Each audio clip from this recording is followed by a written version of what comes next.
moving on. So this is a public hearing for conditional use permit for 2100 Old Airport Road. The Ely Board of Adjustment will be holding a public hearing for considering a conditional use permit on Wednesday, February 19th, 2025 at 5:15 in the City Hall Council Chambers. At this public hearing, the Board of Adjustment will be considering the approval of a conditional use permit application submitted by Bruce Wheelright on behalf of the Ely Dog Park, proposed location of 2100 Old Airport Road, Southeast Field, parcel number 0300500000780. The applicant is seeking a conditional use permit to allow for the use of a portion of the property as a dog park. The city currently owns the land and would lease the space to the Ely Dog Park nonprofit. The property is zoned public P2. Dog parks are allowed by conditional use permit only for ordinance 376 second series. Alright, we are gathered here today for a conditional use permit hearing. A conditional use arises when a citizen wants to use their property in a specific manner. But the use is only allowed by conditional use. The city must fall under, the use must fall under permissible uses list in section 11.41 of the Ely City Code. Here's what occurred before today's hearing. The conditional use application found on the City of Ely's website or in person at City Hall was submitted to the City of Ely Planning and Zoning Administrator. The administrator checked the application for completeness and then processed the application in a timely manner. The CUPs must be processed within 60 days of when the city accepts the completed application in accordance with Minnesota Statute 15.99. Incomplete applications will not be heard until all requirements are met by the city. Once the application is accepted, a public hearing is scheduled and notices are mailed out at least 10 days in advance to residences within 350 feet of the proposal. And a separate notice is published in the city's official newspaper, according to statute 462.357 sub 3. The Board of Adjustment, also known as the BOA, which is the same members of the Planning and Zoning Commission, then holds a public hearing in accordance to the City Ordinance 11.44. The Board of Adjustment has the sole authority to approve or deny the CUP.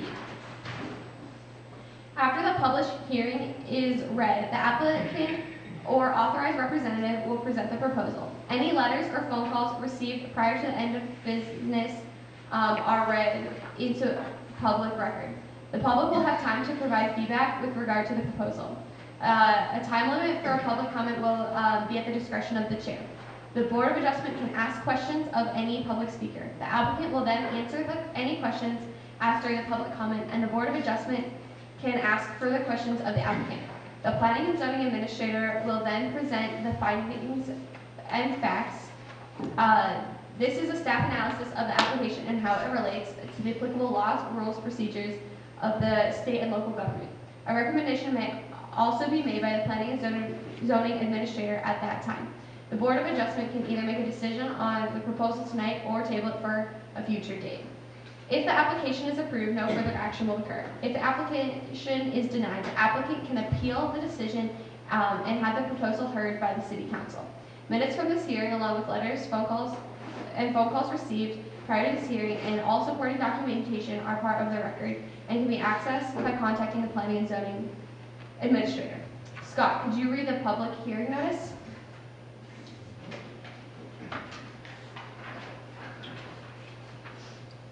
Board of Adjustment will be holding a public hearing considering the conditional use permit on Wednesday, February 19th, 2025 at 5:15 p.m. in the City Hall Council Chambers. The public hearing, the Board of Adjustment will be considering the approval of a conditional use permit application submitted by Bruce Wheelright on behalf of the Ely Dog Park, proposed location of 2100 Old Airport Road, Southeast Field, parcel 030-0500-00780. The applicant is seeking a conditional use permit to allow the use of the portion of the field property as a dog park. The city currently owns the land and would lease the space to the Ely Dog Park nonprofit. Property is owned public P2. Dog parks are allowed by conditional use permit only for ordinance 376 second series. Public comment will be heard the day of the hearing or may be submitted to any of the following addresses below before February 17th to be included in the public hearing. Names and addresses must be submitted in order for comments to be recorded.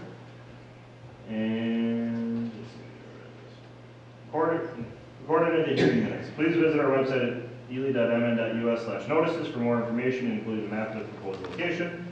Any questions should be directed to the planning and zoning administrator at 218-365-3224, extension 3, or email pz80mn@ely.mn.us. Thank you. Were there any letters received or phone calls or comments that were received? I think you jumped ahead. Oh, just kidding. I will have the applicant come and explain the request. Yeah.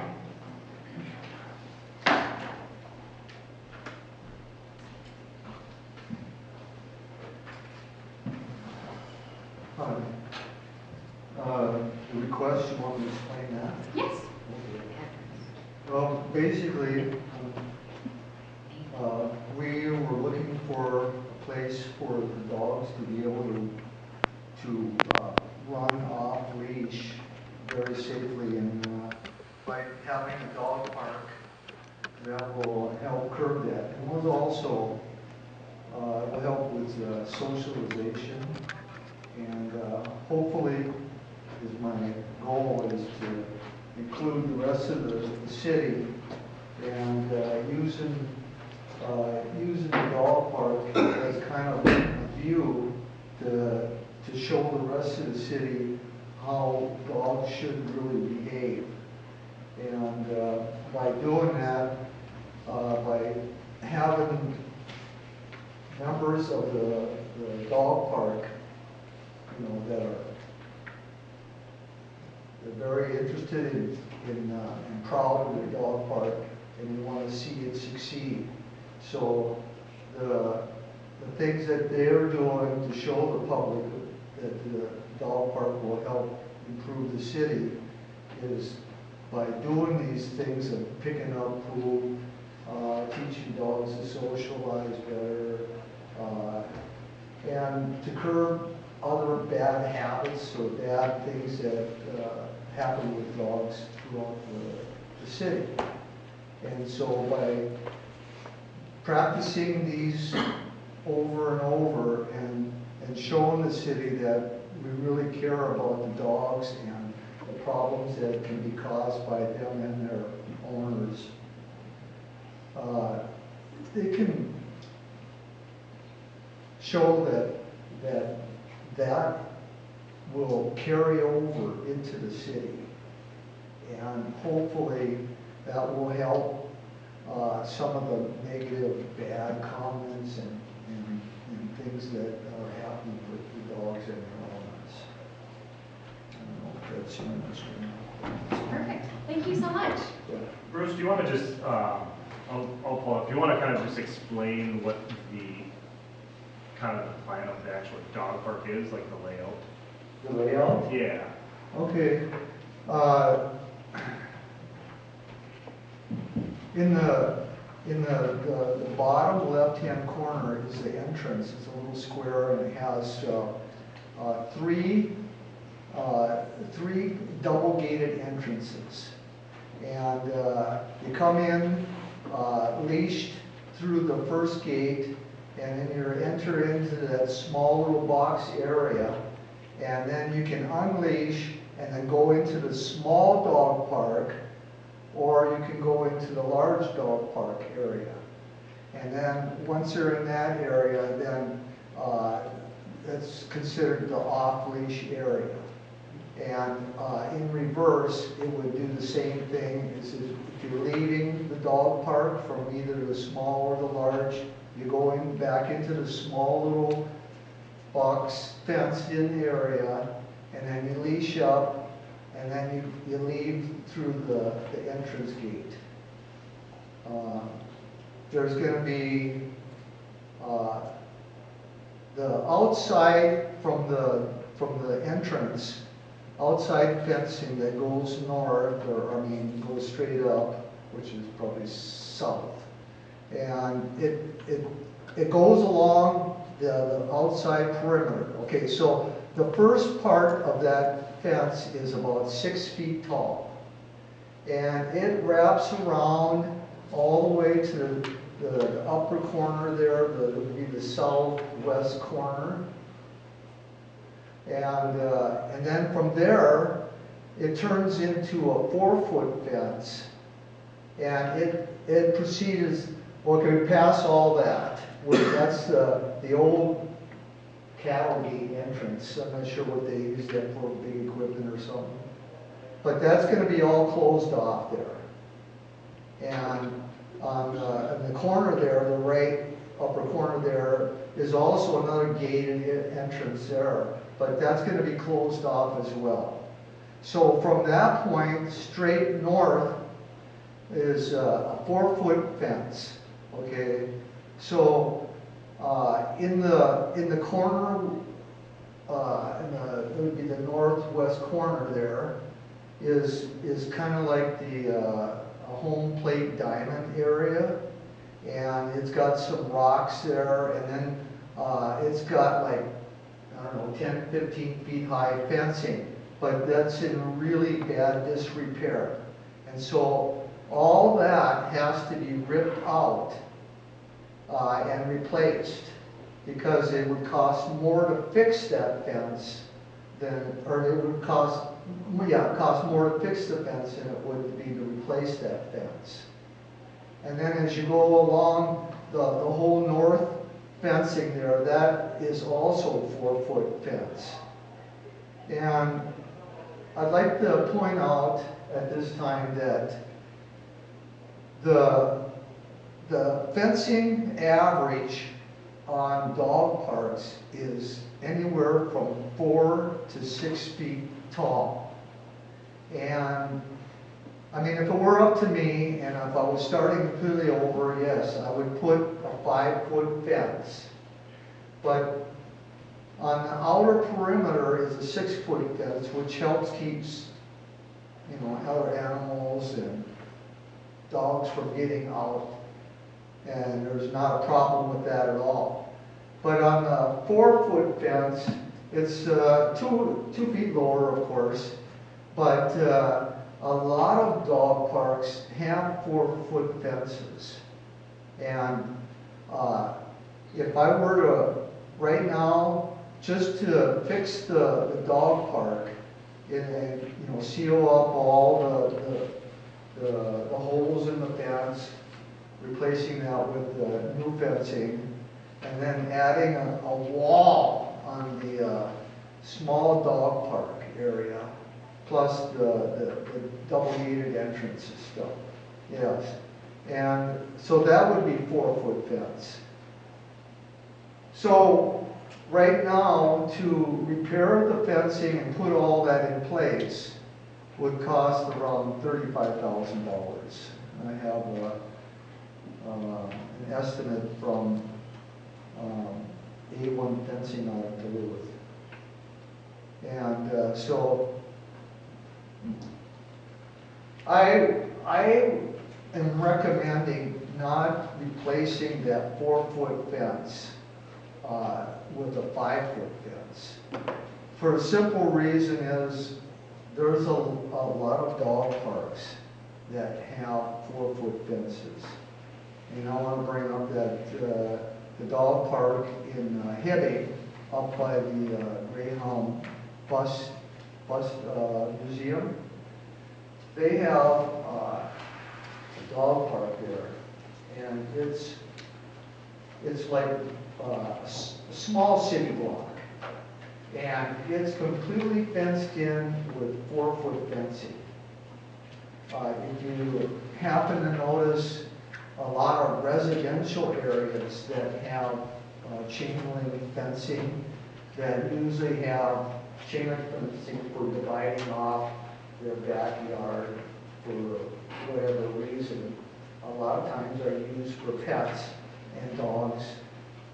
So I know that a 4-foot fence, yes, is adequate in my view. But in a 5-foot fence, it just gives you a little more protection, and then a 6-foot fence, I think, is a little bit overkill. But you hardly rarely see any fencing that's 6 foot anyway, and most of it is 5 foot, but a lot of it is 4 foot as well. So yes, we could replace the 4 foot with 5 foot, but to me, it's just a waste of good fencing. So, and it would cost another $15,000 just to make that upgrade. And we also would be putting a bar underneath the fencing all the way around so the dogs can't dig their way out. And besides, there's, the owners are supposed to be watching their dogs anyway. And we're going to be having rules and stuff like that, and we'll be posted.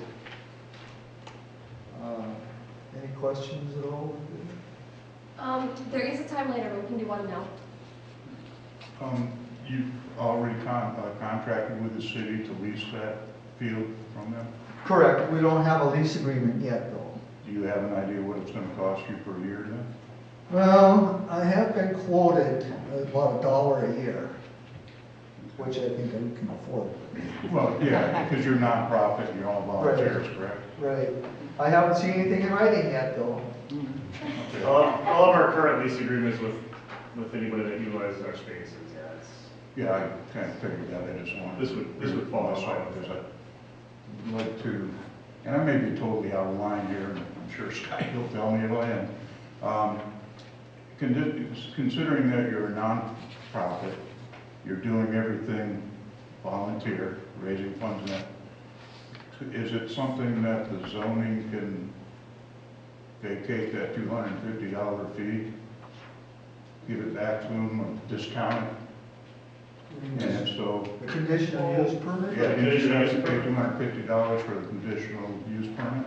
I mean, I'm not aware of anything that we have in the past, as far as, Would that have to go to the city council? it's already been paid, so yeah, I would imagine that would have to go back to the city council, because they set the fee scale. Can I make a motion that we approach the city council to give them a discount on their zoning fees, on the conditional use permit fee? Yes, if there's a second. We don't have a motion on the table on the other. We could do that in a later section. Would that be okay? I don't care. I Okay. just thought it would be something. I'm giving you guys credit for what you're doing. I think you're doing a grand job. Thank you. I just think we can help you a little bit here Well, ourselves. that's very nice. I have already forked out quite a bit of cash already, just doing all this stuff, so. Perfect. Trust me, I know what it's like to work for a not-for-profit. Awesome. Well, do you have any other big comments that you want to have, or should we continue on? This- Perfect. yeah. All right, thank you. Scott, do you want to read in any letters or phone calls or comments that you've received? You can sit down. If you want. You might have seen that. I have 0. Perfect, thank you so much. Is there any, But, Oh, you can sit, I'm just saying you might have to come back up, Oh. if you have to explain something. all right, is there anyone in the room that would wish to speak in support of this? All right, we have 1, 2, 3. All right, so Angela first. I saw you first.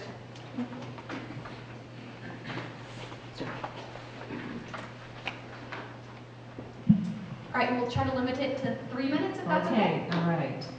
Good evening, and I'm here as Angela Campbell, 233 East Chapman Street. I'm here as a private citizen, not as a council member. But I'd like to share with you how I got involved with the dog park. I think 2020, Bruce called me, we had coffee, and he said, I want to do a dog park, are you interested? And I said, I don't own a dog. Not yet. You know, I said, but tell me more. So, you know, I just became so excited working with Bruce and all the, you know, dog supporters, and so I said yes. So Bruce did not give up. he said, we're going to have a dog park. And I said, we're going to have a dog park. And so this is how I got involved. And working with Harold and working with Councilman DeBeltz, just finding, the opportunity and working together. It's a perfect fit. And our community needs a dog park. And I travel to other cities and I see the importance of a dog park and the community engagement. And I think as time moves forward and we fundraise, and I'm a board member, that we'll have the finest dog park in England. Thanks. Thank you, Angela. All right, I don't know your name, but in the hat back there. Oh, yes. Okay. Yeah, if you just want to come up to the microphone, Sure. state your name and address. Okay. Frances Douglas. I live at 114 North 8th Avenue East. Perfect. And my comment is simple and short, but I see that we are a tourist community. Visitors come in and out, and it would be very beneficial for our visitors to have that opportunity to bring their pets and dogs to a park where it's safe and contained. Considering too, we do have to keep our dogs on leashes. So not only is it good for the humans, but the dogs get to run wild and crazy. And so I think that would be extremely very beneficial. And Angela doesn't have a dog yet, but I've been thinking about her with one. Yeah, that's it. Perfect, thank you so much. All right, Frederica. There was someone else who volunteered first. You said there were four? Nope, I think it's you next. Oh, okay.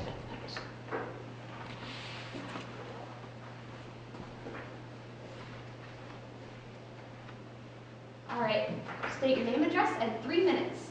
I'm Frederica Musgrave. I live at 30 West Shagawal Road, and I am in favor of the city having a dog park, one that the dogs can run free. And before I say all that, I think a lot of you know I'm a process, procedure, and full disclosure person. And I want to thank, I can't do a picture, sorry.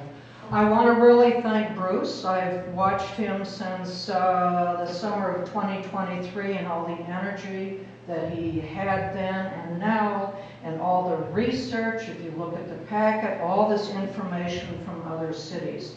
And so he has really worked hard, his volunteers. I know Park and Rec was involved in this, and also the Rotary Club, and Harold Langowski meeting with him.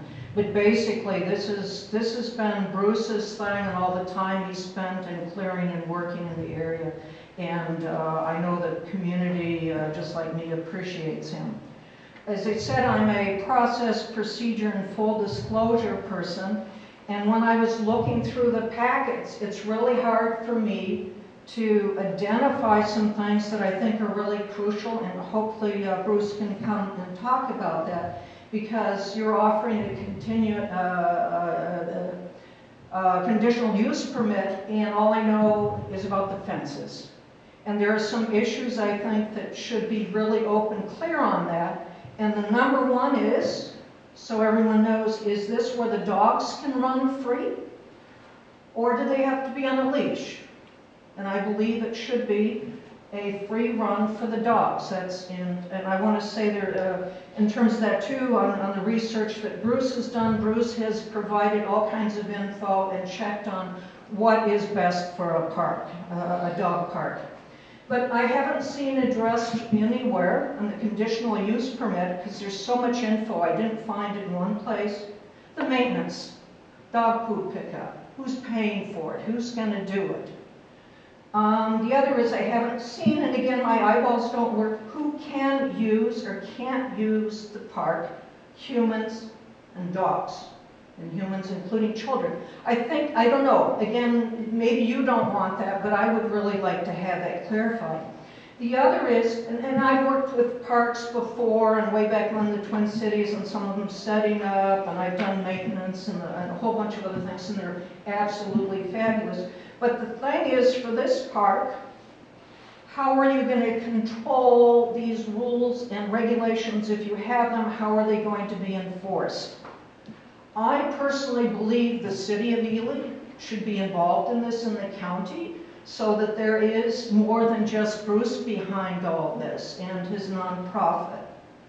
Liability, to me, this is really important. Some of you know my dog was attacked by the neighbor's dog, and I appreciate what the council and police did on changing dangerous dogs rules, but I still haven't been paid, reimbursed for all the payments that I had to make to the vet clinic, so I'm concerned about that. The other is on hints and directions to users, making it very clear on things. And I know Bruce has done this stuff and talked about it and suggestions for dog owners, and so I'd like to see that kind of incorporated in this. And the other thing is registration of dogs. We don't know, well, I know, when I've been walking around the city, most people have not registered their dogs. So I don't know if this is a requirement, how it's enforced. Issues with rabies, and I think it's great that people can come or plan to come to use the park. I've been to other parks at other places, but there's an issue of rabies. How are we going to enforce this, control this? And again, thank you, Bruce, for everything you've done and the research and the info, but I think it should be a little bit detailed, clear what you're planning to do when you have the conditional use permit. So anyway, we need a dog park, actually several here. Thank you. Thank you. Anybody else wishing to speak in support? Come on up. Okay. All right, state your name, address, and you have 3 minutes. This makes me very nervous because I'm not a public speaker. You got this. My name is Betsy Cullen. I live at 1130 East Washington, apartment number 1. And I am a very busy pet sitter. So I get to play with and hang out with all kinds of dogs and cats. I also work part-time on Sheridan, and we have a window that's, we can see everything that goes on Sheridan. And I can't tell you how many times I see a car or a truck with a dog riding. So I know there's a lot of dogs here. I think the dog park is a great idea. I got into a little back and forth with somebody who is opposed to it because they have experienced naughty dogs, that have attacked each other. To those folks, I say, if you're fearful of that, simply don't go. But I really believe that this is something that the doggies need. Regarding the fencing that Bruce was talking about, it's not a place to just go unleash your dog and forget about it. It's a place for the owners and the dogs to play together, to throw that ball as far as you can and let your doggy go get it and bring it back. Let your doggy meet some other dogs. They're pack animals. And yeah, they'll sniff each other's butts. They might growl a little bit, but that's what doggies do. That's not a sign of aggression. That's just what dogs do. I also think regarding what Frederica said about cleaning up the poop, the owners, we need responsible owners in there, and again, I say just don't go if you're afraid. If you're afraid that your dog's gonna get attacked or get a disease or whatever, just don't go, So anyway, again, as a pet sitter, I definitely see the need for a place for the doggies to run. Yeah, that's it. Perfect. Thank you so much. Anyone else wish to speak in support? Go on up. State your name, address, and you have 3 minutes to speak. Okey doke. Hello, my name is Craig Rice, 1354 Highway 120. I'm a retired union carpenter. I'm also a board member on the Ely Dog Park. I'm responsible for building and grounds. I first met Bruce last summer at his meet and greet there and got interested in it, and he got my juices flowing, so we've gotten as far as we have. I also, as I said, I met him because I brought my dog, really good Shepherd Husky mix, about 85 pounds. I got from Haley Meyer, Contented Critters. And he's very social. He can't be happy, but I'm working on that. No, but he's a very good dog. There was an altercation though too, and he did get a laceration, but it was half my fault and his exuberance. He jumped on Toby from Twisted Pine Construction. He jumped on him, and Toby's dog decided to do a little alpha, and but it was understandable. It was my fault because he had just gotten there. I just let him loose, and you know. But no, he roughhouses. I just babysat my friend's dog for a month, Husky mix, and they really roughhouse. It's been kind of a lesson in dog behavior for me. But we have the wolves come through our yard too, so I have an interest in dogs and the safety of dogs as well. And in my little travels too, the Lakeview Lodge, David, who runs that out on Shag there, I was chatting about it with him and just asked him if he get a lot of people bring their dogs. And he said, oh yes. And so I'm pretty sure that there's interest from the resorts as well, and even the campgrounds. The accommodations can be kind of cramped, and that's a nice place. And I know what we try, you know, just the whole idea is we'll go out here to play with our dogs. It's not a doggy daycare center. And that involves, you know, supervising, let them play. But dogs do behave differently when they are off lead and free. Also too, one advantage I read about was that with all of the different scents around, there's less chance of, this is my turf, and that territoriality. But no, I've seen a couple of other dog parks down in the metro. My younger daughter uses the one in Monticello, and that's a good one. And I just get ideas from there. And we have ideas for improvements, make it safe, fully enclosed. Safety is the biggest thing. So. Perfect. Well, anyway, thank you for your time. Thank you. All right, anyone else wish to speak in support? All right, seeing none. Anyone wish to speak in opposition? All right, seeing none, we can bring the applicant forward to answer some questions. What happened to number 9? Oh, comments from those who wish to provide additional information. Come forward. Thank you. Hello, my name is Adam Bisbee. I reside at 1004 East Chapman Street. I'm a city council member and the council liaison for the Parks and Rec Board. So in regards to this dog park, this is something that we've been looking at for several years, if not decades. A lot of the board members recall looking at this, I believe even more than 10 years ago. We feel that Ely being a dog-loving town, we need to encourage people to not keep their pets inside. They're intended to, you know, get the exercise that they need.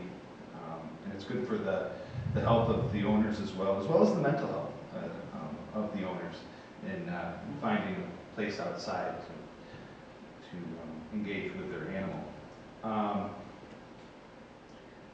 In the opinion of the Parks and Rec Board, it needs to be said that there's an expectation for educating visitors to the park in the form of signage so that people are well aware of how to identify a potentially aggressive dog or other indicators that a dog may not feel in place or a part of the socialization aspect of the park. And that owner should take the responsibility of removing their their dog. There's also an expectation for incident reporting, as well as warnings for any owners whose dogs are involved in an incident, whether it's a 3-strike policy, something to that effect. We'd certainly like to see that as well. And lastly, the registration factor, which was brought up by Frederica.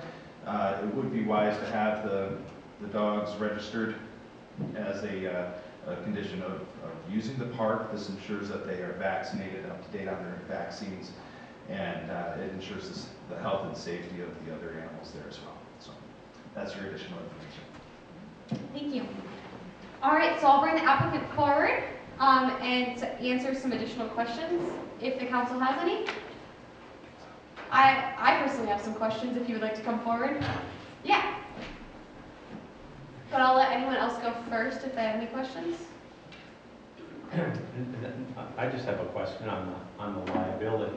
Yep.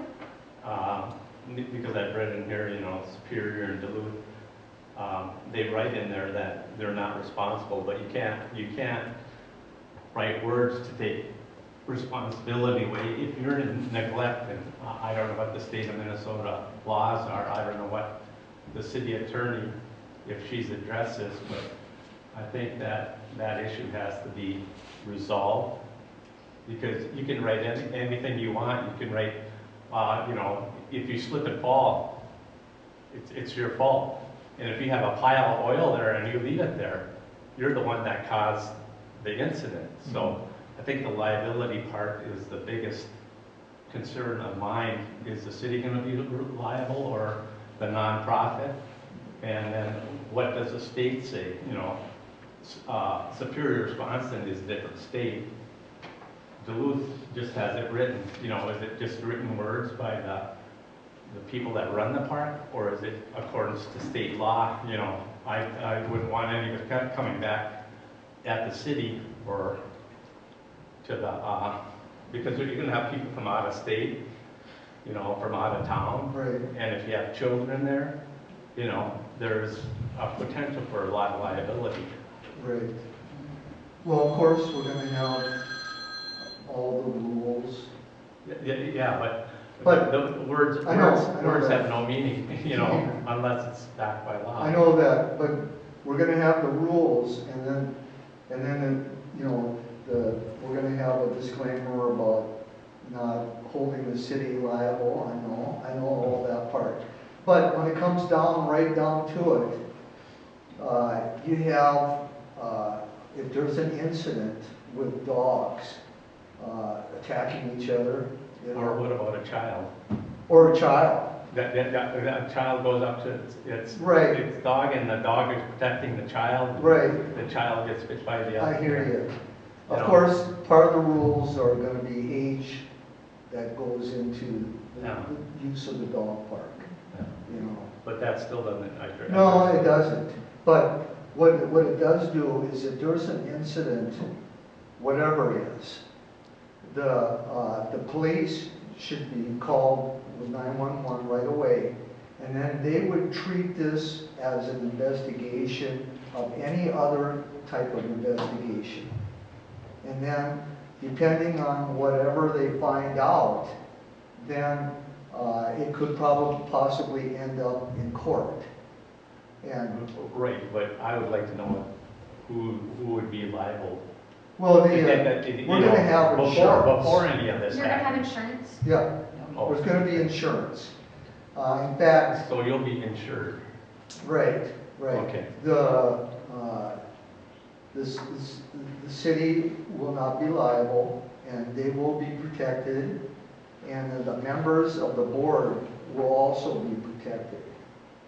Okay. So you will be insured. yes. Okay. Yeah, I thought I mentioned that in there, but so again, this will be treated the same as we treat, so like, for example, the Little League program uses the baseball field, it's a city function field. Little League has their own liability insurance. To say that the city has zero responsibility isn't really, it's not really factual. The city, any property that we own, we have assumed liability. Right. If somebody goes to the baseball field right now, and gets injured, they can still sue the city. And that was the main idea with having the dog park ran the way it is through the nonprofit, so then the city isn't running the specific dog park aspect. And that's what the requirement, a lot of these things that are being brought up, some of it can be addressed in the CUP, a lot of it should be addressed in the lease agreement itself, which then the lease agreement will actually go to city council for final approval. So that's where a lot of these things can kind of get worked out as far as what the city wants to require. But that's where, yes, they will be required to have the insurance, the liability insurance with leasing them. I was just wondering if the city attorney had addressed any of these issues. There's no direction. Perfect. Anyone else have any questions? All right, I just have a few. Addressing some of the comments that Frederica made, who will be doing the maintenance on this? Or like making sure that there's... Oh, yes. I'm working on a contract now with Dale Franks. I'm trying to think of the name of his business, but he does like Skeeter Beater and stuff. He does all kinds of odd jobs. Plus, he's worked at a golf course and maintained. So he has agreed to take care of the dog park, and that would include mowing the grass and weed whacking on both sides of the fence all the way around, and then of course emptying the poop containers. We're going to have poop stations. There'll be one in the small dog park, and then there'll be one or two of them in the large dog park, and then our plans are to put one just outside the main entrance. So he's going to do that at $25 an hour. And he has, we have just, we just kind of estimated like 2 hours until we kind of figure out what it's going to cost, what it's actually going to take to do all that work. You know, empty the trash cans aren't going to take 2 hours, but it's probably going to take more than 2 hours to weed whack around the fence. So, but it's a very reasonable offer, and we're going to set up a contract, and it will expire in 1 year, and then we'll reevaluate what we need to do to make any changes to make it better. Perfect. And then who can use and not use the dog park? Who cannot? Yeah. Who's eligible to use the dog park? Okay. Basically, it is open to any dogs. Okay. There's going to be, we haven't figured it out totally yet, but there's going to be like a 20-pound limit, and it's going to be recommended that the 20-pound and less use the small dog park, and larger dogs can use the large dog park.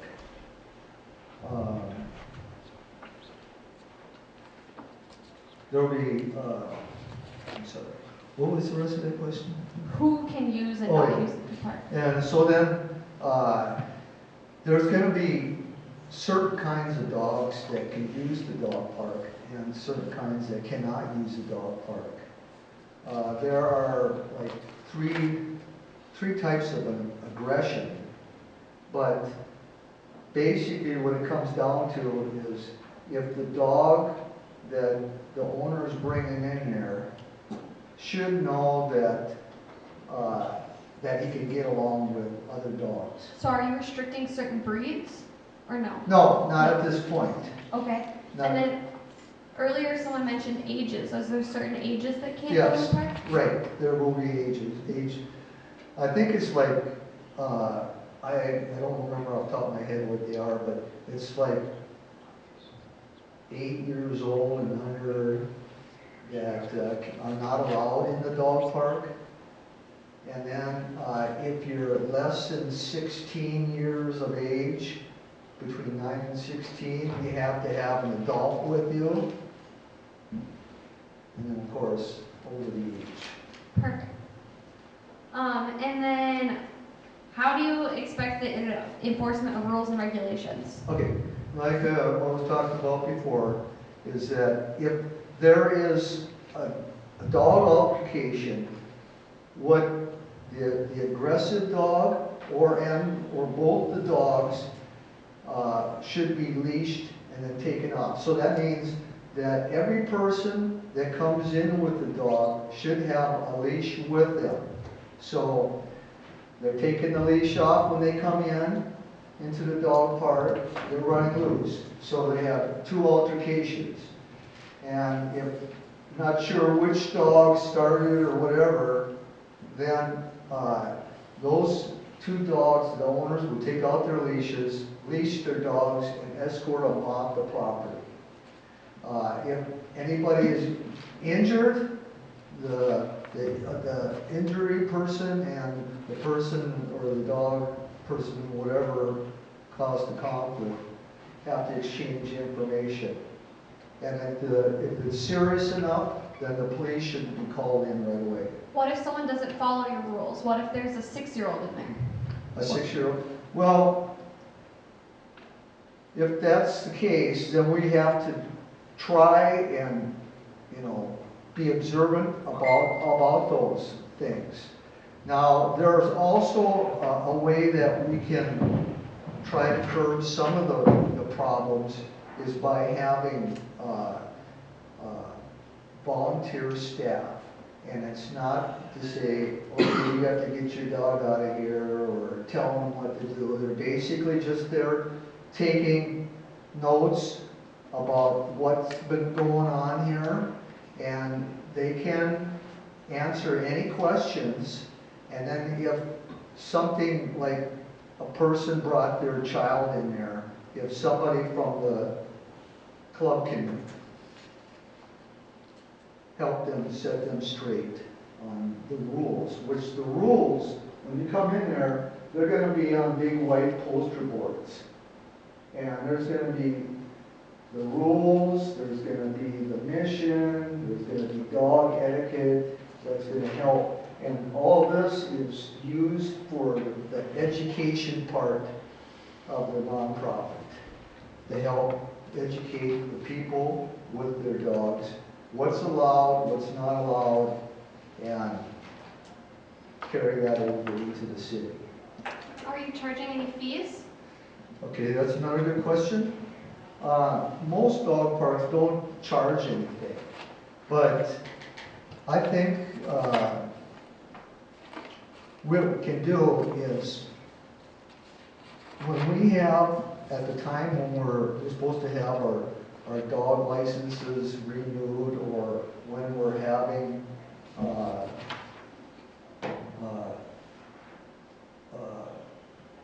the dog license renewed, or we're having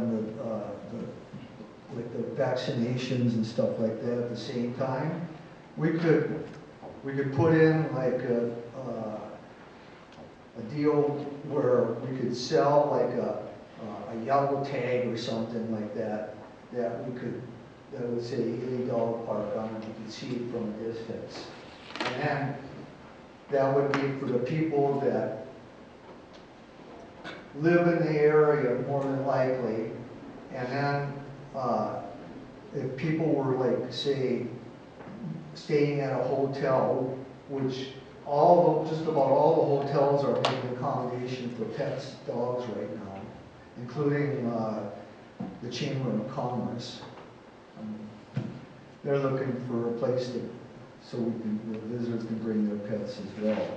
But we can get that all taken care of by maybe having like a donation box or some kind of a deal like the Boundary Waters does, where they fill out a slip and put the dog information, and then they can put a little money in there or whatever the charge is. Plus, not to mention, lots of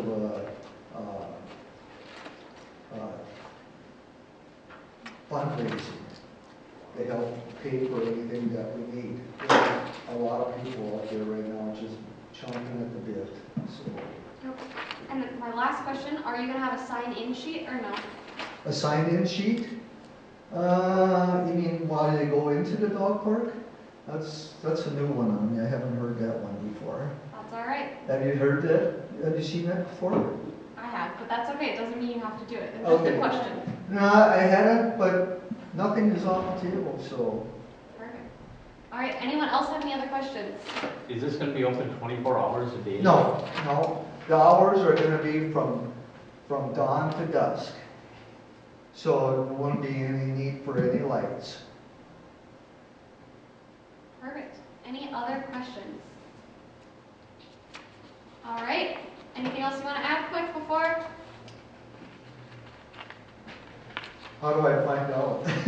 Well, we'll get to this right now. Okay. You have 1 minute each. Oh, yes, ma'am. No, thank you, Madam Chair. Just a point of information. The rules specifically state, no children for safety, no children under 8 years old at all. Children 9 to 15, they must be supervised as well. Handlers must be at least 16 years old. And with the off-leash park, the handler will have to have a proper 6-foot leash for each dog with them. That's all, thank you. But the parents could be with a couple children that are under 8, and they could still get into a ruckus with the dog. We allow 8-year-olds to bike on the streets. I mean, how, you know. Well, once 2 dogs start going at it. All right. And We can talk about this during the next section. All right, so I'm going to close the public. Yes. In a minute. 1 minute. So 1 minute, your question was, who cannot come into the dog park? And Bruce, you could correct me and Craig on this, but I think it's best that people that don't have tags on their dogs and no collar should not be allowed to come into that dog park. Yeah. That would be the answer to that question. Because that should signify that dog has been vaccinated and registered. That's in the rules. Yeah, so you close it. All right, perfect. All right, we're going to close the public comment. All right, Scott, will you read your staff analysis of facts and findings? This might take a while.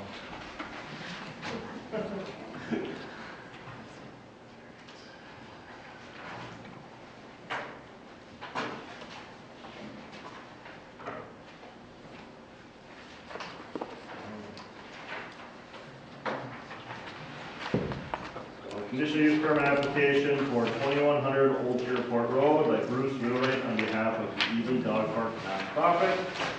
Again, the property we're speaking of is 2100 Old Airport Road, currently owned by the city of Ely. The portion being used is the baseball, softball fields. The southeast portion is unused and being proposed as the dog park.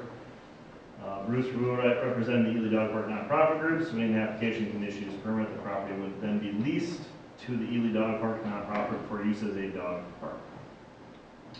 Property is described as PID 030-0500-00780. If anybody wants to read the legal description, they can. This property is located in the public P2 zoning district. Bruce Wheelright is the Ely Dog Park representative.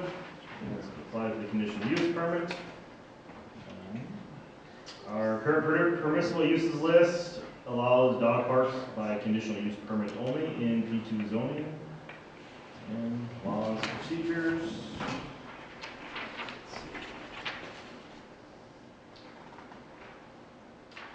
Alright. Summary is applicant Bruce Wheelright and the nonprofit group Ely Dog Park would like to lease the space to the current softball fields located at 2100 Old Airport Road. The field would be the most south and eastern corner field, as we discussed. The city currently does and will maintain ownership of the land, and the nonprofit group, upon approval, would enter into a lease agreement of the field. Fencing. Current fencing around the ball field is mixed between 4 and 6 feet in height. An informal survey was completed amongst 18 other dog parks in Minnesota. Of the 18 dog parks, 5 of the dog parks maintained a 4-foot fence, and the other 13 dog parks fences of 5 feet or higher, those mostly being in northern Minnesota climates. The city of St. Louis Park recommended that fencing be no lower than 5 feet. The city of St. Paul also recommends a fence height of 5 feet, and Grand Marais Dog Park currently has a fence of 6 feet and stated that this is adequate to handle the deep snow in the winter. And Bruce mentioned that he got several quotes, one being the $35,000, and then the one being to have a minimum of 5 feet fence around would be $50,000. I had a nice long meeting with the Minneapolis Park and Rec Department. Some things that came out of that. These are some things just to think down the road. So in order to have an off-leash dog park, the city would have to change its leash law to accommodate off-leash as an aspect of the dog park. Minneapolis parks are the fence height anywhere between 4 to 6 feet, although they recommended more than 4 foot. The double gate system was a must. Also providing a maintenance gate to allow mowers and vehicles to access the area. Again, so these are park-owned facilities. They moved most of the trash cans outside the fencing to make it easier for staff to pick up. So product, the area was kind of a big discussion, something I didn't necessarily think of. I thought grass would be a great idea. They said after about a year or so, the grass gets tore up, it gets really muddy, it turns into a mess. They recommended mulch and wood chips as an option, but they recommended mostly the loose gravel type feature. Again, they said the grass could be good for a year or two, kind of depending on what the amount of traffic is. Again, as Bruce mentioned, having a separate large and small dog area. And this is in a non-residential zoning area, don't have to worry about that. Parking, should be ample parking with the softball field use. Talking about fees and things, Minneapolis Park and Rec had a permit that's issued to dog owners when they purchase their license. The fee is built into the permit.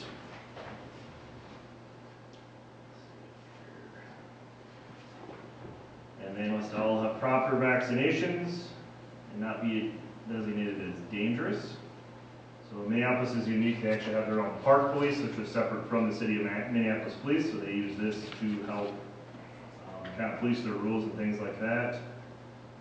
They also have pet owners sign a liability waiver, which could also be something to consider. In addition to the park, natural features such as boulders, trees. I know when I was meeting with Bruce, we talked about putting benches and things like that. Possibility of a drinking fountain outside with a bowl filler. We want to keep bowls separate, obviously. Consider if lighting is needed, and then restrooms, which would be something simple as a porta potty. One thing again, I didn't consider wastewater runoff from dogs, what they do, right? Even if you pick it up, it's still liquid. And that property is adjacent to a swamp marsh area. That runoff can go in watersheds.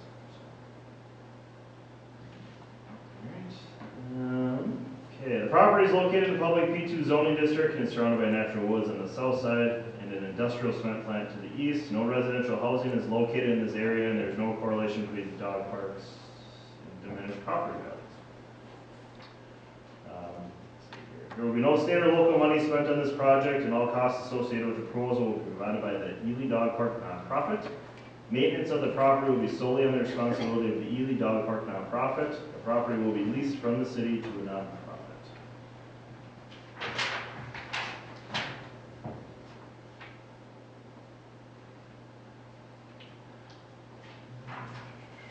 The property is currently sitting vacant and is no longer being used as a softball/baseball field. The land is owned by the city, and there are no plans to further develop the property outside of the park space. The only proposed changes being made to the property are to add additional fencing around the perimeter at the expense of the Ely Dog Park nonprofit. The general development of the area is public/park space with some industrial areas to the east. There is no plan for any future development of the area. So you want me to read the applicant reasoning? Let's skip that.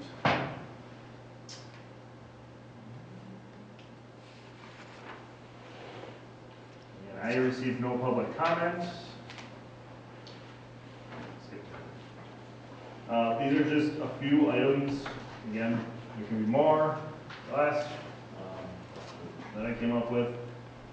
So some requirements of the conditional use permit, and again, we're kind of going to be dealing with two separate items here. We'll have the conditional use permit, but ultimately the city council still has to approve a lease agreement to lease the land for this. So anything that's not addressed in the conditional use permit can also be addressed in the lease agreement. Follow the rules and regulations of the lease agreement established by the city of Ely. Require a minimum of a 5-foot high fence around the outer perimeter of the dog park. The Ely Dog Park nonprofit is responsible for the mowing and general maintenance of the field, including trash, dog waste, and providing a portable restroom. I just put hours of operation here, 8 to 10, but if they want to be done to dusk, it's fine. Alcohol, cannabis, cannabinoid, and tobacco use and possession are prohibited because it is a city property. Any modifications to the land other than already approved must first seek city approval. And then I put signed liability waivers by the users. Comprehensive plan itself. My recommendation was the proposal meets the threshold for approval by conditional use as outlined above. Recommend approval for the conditional use permit as proposed with the conditions.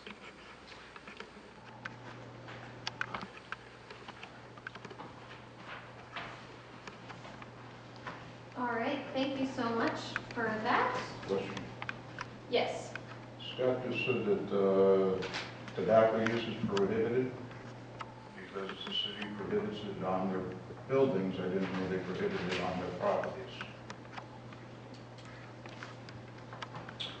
I believe as part of the lease agreements, we don't allow tobacco use.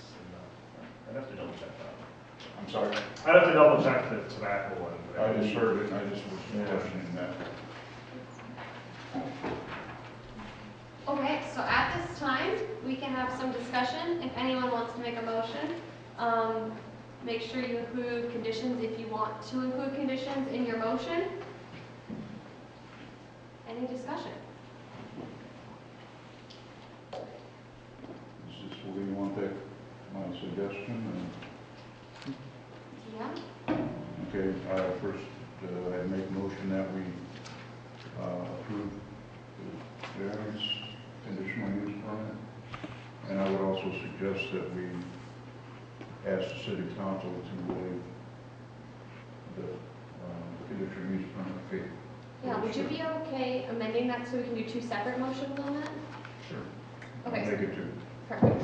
All right, so on the first one of doing the conditional use permit, as listed or with the conditions that Scott suggested? I would just one-to-one about the idea of the tobacco question. If that's going to be an official or outdoor Okay. within the city now. I mean, you're basically saying you can't smoke at the Whiteside Park. Yeah, and I mean, you could just, Tobacco. you can, I put this on there just specifically for that park. I mean, it doesn't matter, because you can put that as a condition, as a rule. I'm just asking for clarification, whether it's something that you just put in or it's something the city's starting to promote on outside, not inside. Yeah, I just included everything on that one. So- So I think it was actually on, I think I actually got it from, I'd have to double check, I think I got it from the lease agreement. Okay, so just to clarify, your motion doesn't have any conditions associated with it? No? No. Okay, perfect. All right, is there a second on that motion? I'll second. All right, Okay, so just confirming, CUP with no conditions. CUP with no conditions is what's on the table right now. All right, so we will move, well, is there any further discussion on this? So when the council approve it, they're gonna go over the insurance that they have for liability, and that'll be hashed out at the council. For the lease agreement? Yeah, You can be. I think that's an important part that should be looked into.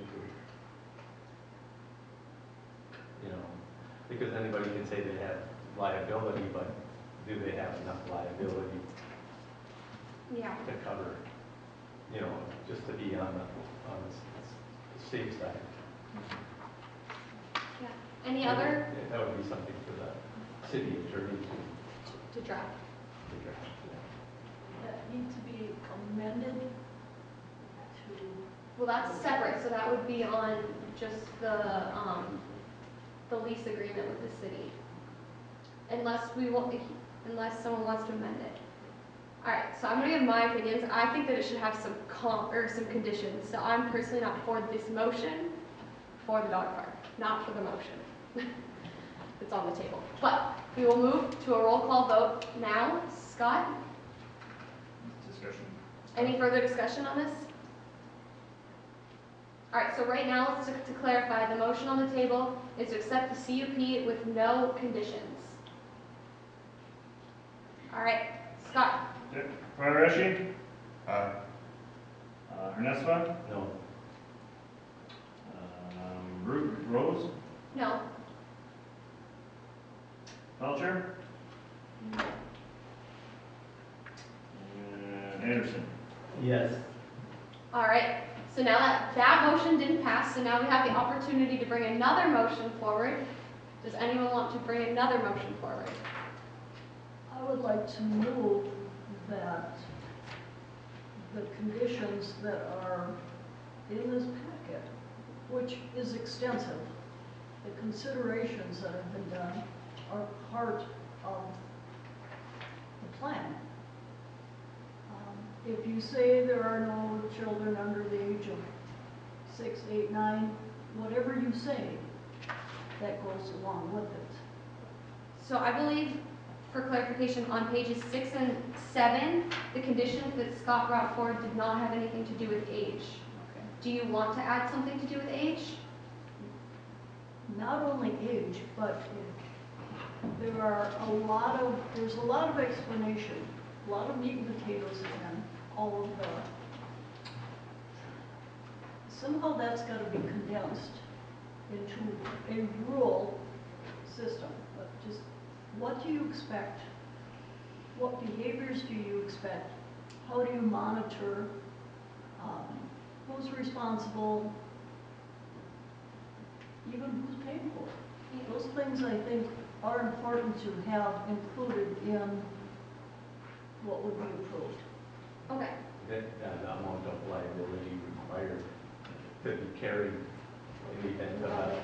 Yeah, so how, That would be part of the city lease. Yeah, but it's also required.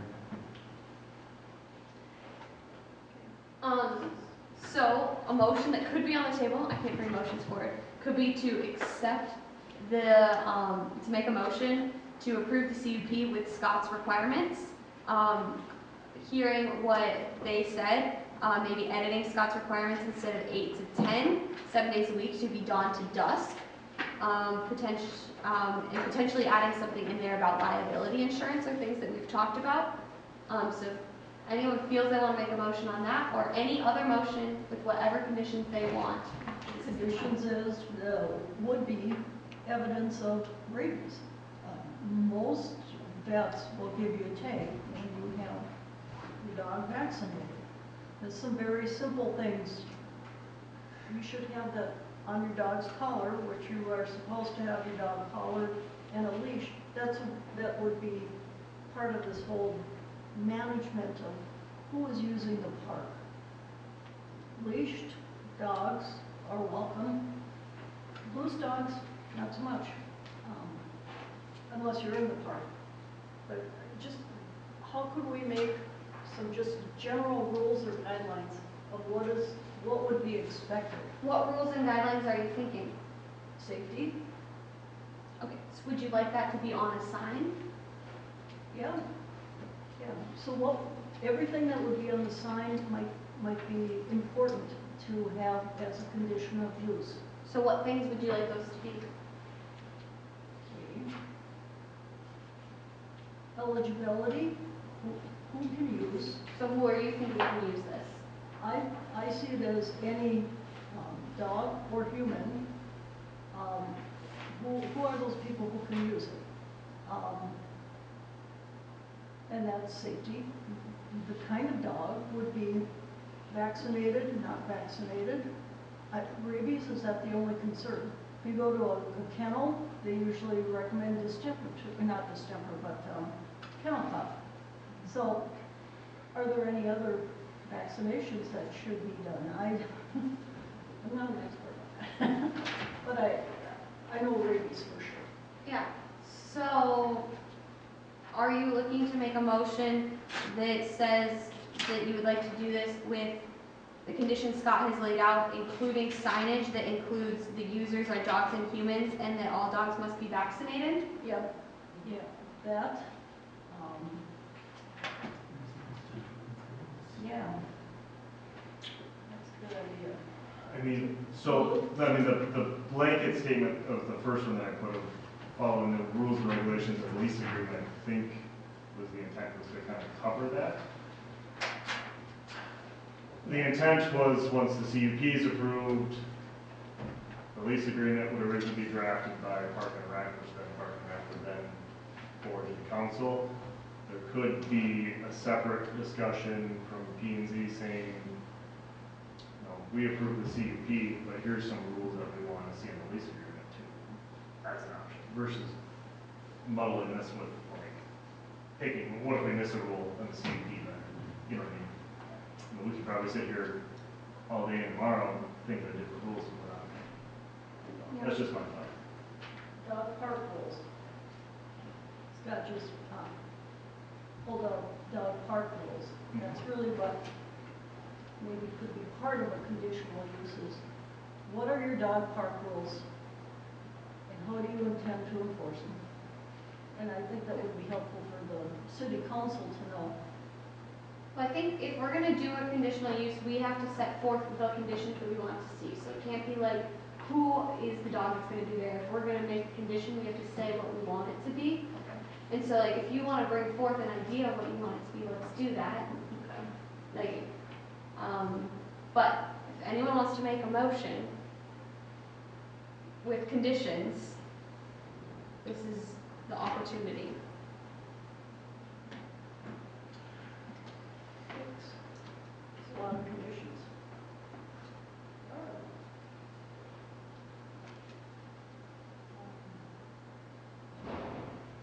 Would it be helpful to take a 5-minute break to write up those conditions? Yep.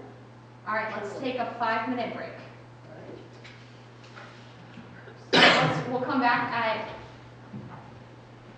6:33.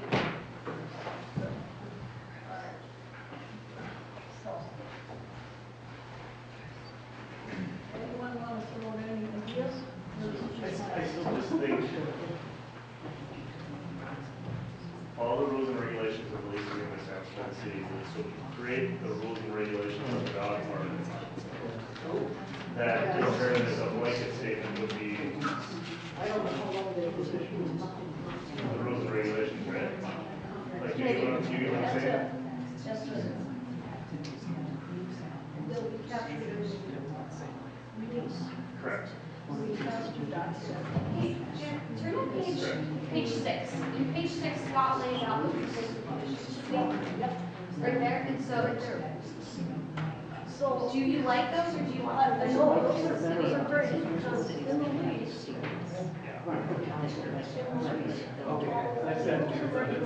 Yeah, so we Right, change anything.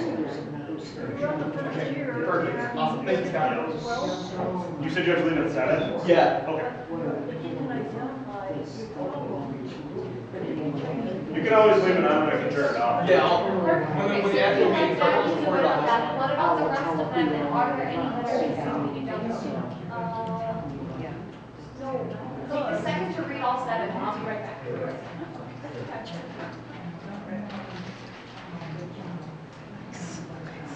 so you probably won't be using the 5-foot fence rule. Just the 4 foot. What's that? 4-foot rule, 4-foot fence rule, to be adequate. Oh, I put it as 5, so I can. I think we're recording. Yeah. Don't worry about that. And just, you know, when the rain, especially since I got up before this morning, I was going to 5. I've already done an 8-hour day. I was wondering if you could be here. I usually don't, that's the rest that dog. Well, I know, well, that's why Yeah. it's, that's the only shoe I can wear, it's still stone, and I do have for surgery. Fortunately, So the you don't have both sides. You haven't? I have my other shoes there. No, I mean a splint boot. Yeah, I had, But you're out of it. yeah, well, it was bad because I was not well, okay, my knee felt it. And so, yeah, so I had to do things, I shoveled snow, very careful in the yard. This is my case. I think the conditions are great. That's good. I've been missing you. Well, I want They wouldn't have been included in the ones that you heard. So this is up to you, right? I don't want to influence your decision. You like these ones, let's do that. Just say,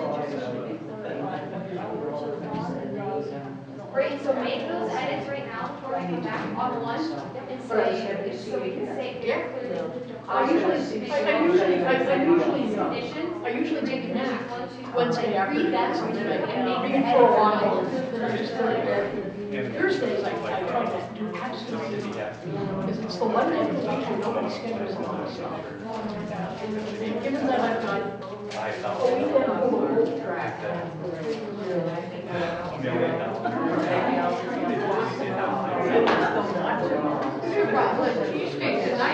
But unfortunately, Does anyone need a granola bar? Yeah, I wish they had a study meeting session. Yeah, but I think granola bars are the best for a reason. But I could post that in my post. So then you can.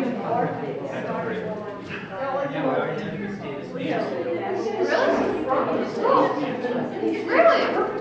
Justice are the best. Justice are the best.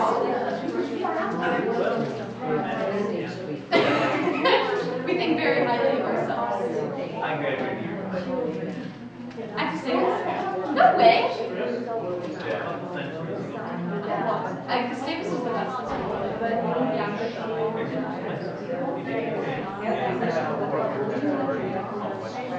Yeah. 1 minute. Maybe I'll give her another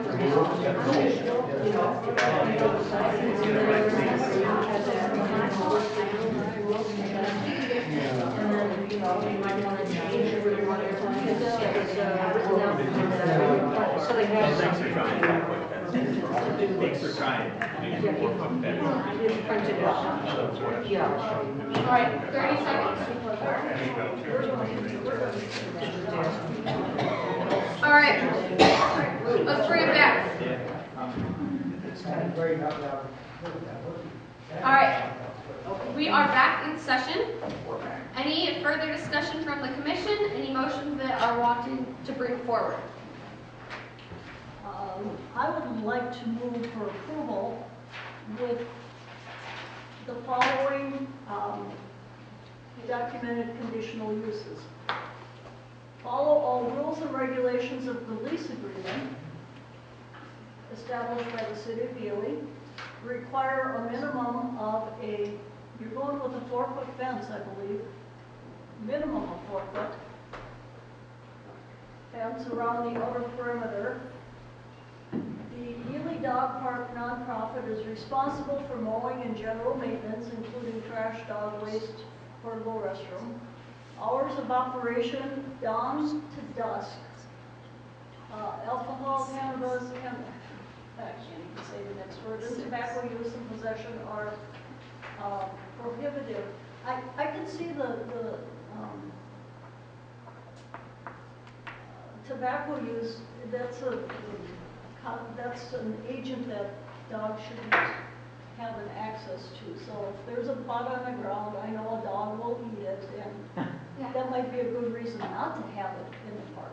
So, okay, and then any modifications to land other than already approved must first seek city approval.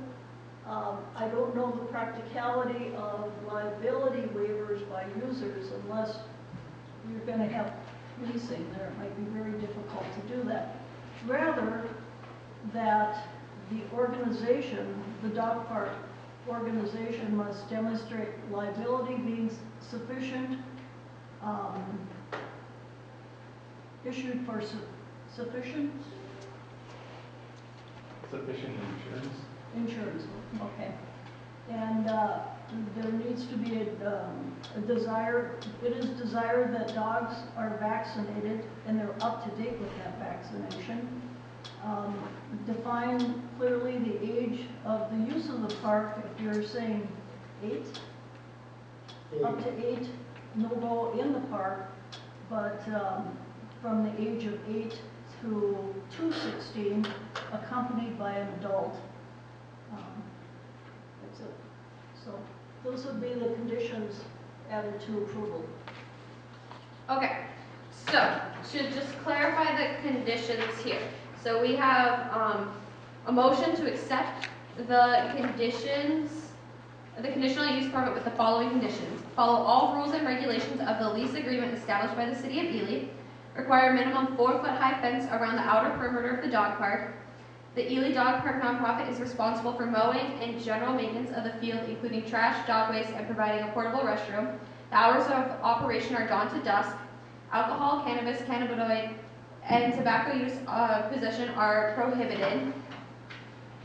Any modifications to the land other than already approved must first seek city approval. Dog park must demonstrate sufficient liability insurance. Dogs must be up to date on vaccines and on signage to define the age of dog park users, as no one under the age of 8 can use the park, and anyone from 8 to 16 must be accompanied by an adult. Okay. All right, that is the motion on the table, that's correct? Correct. All right, is there a second on that motion? All right, any further discussion on that? All right, seeing no further discussion, we will move to a roll call vote. Arashi.